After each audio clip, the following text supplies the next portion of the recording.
Hello, welcome back to Two Crows. I'm your host, Tyler Holmes, and I'm going to do something a little different to cheer myself up today. Went to the doctor, had some scans done, and got some not so great news. So I'm going to head back there again in 2 days for some more scans to see what exactly is going on. But I wanted to cheer myself and you up with some Florida man news. This has been requested by one of my friends, and just reading them made me feel better about my life. A Florida man lost his job at a local sheriff's office and faces criminal charges after allegedly fabricating a story claiming that he was the victim of an attempted carjacking and shooting by two unknown black males, according to the sheriff's office.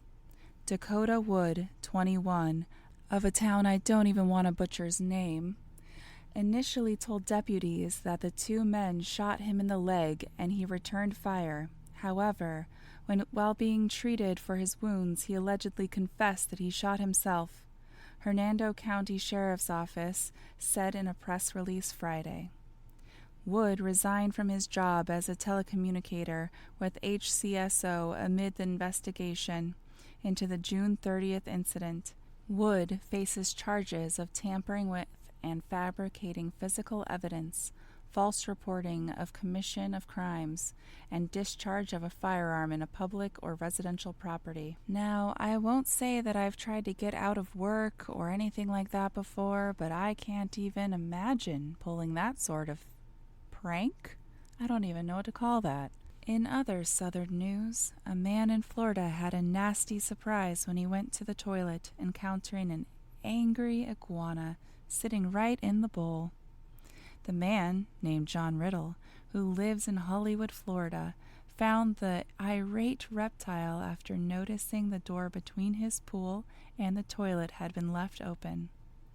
"I thought it was Jurassic Park or something," Riddle told local news station. "He was splashing and hissing at me. I was scared. I'm not a reptile fan." Now, that's not something I'd expect to find in my toilet, but it could be worse, I guess. Now, this story is more up my alley. A car crash in Florida resulted in an odd situation for responding deputies when the driver stripped off most of his clothes and attempted to hide in a swamp. The incident occurred around 8:30 p.m. Eastern Time on April 10th near the city of Mulberry, Florida, just south of Lakeland. When a Nissan Sentra crossed over the center line on Highway 640 and collided with a Kenworth semi-truck, the Miami Herald reported.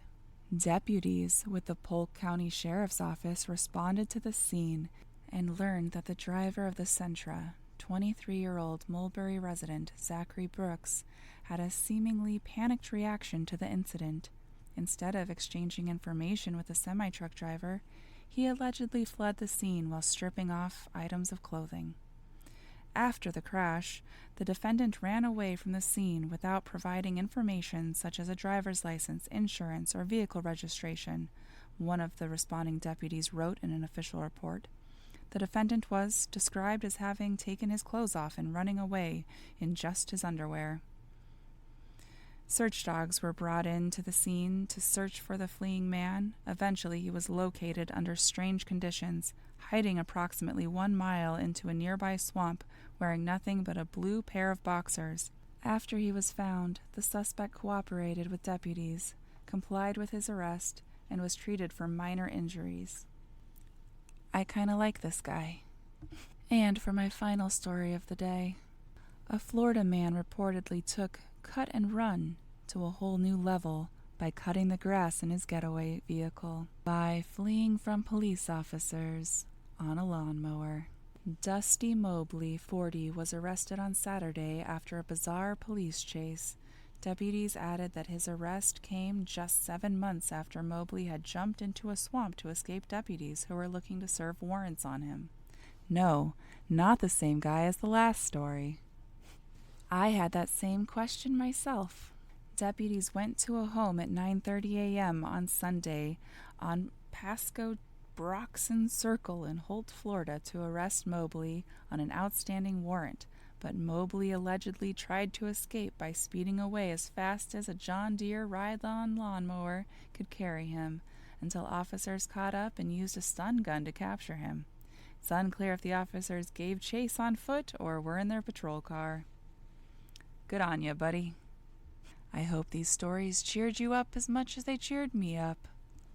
All right, Crow out.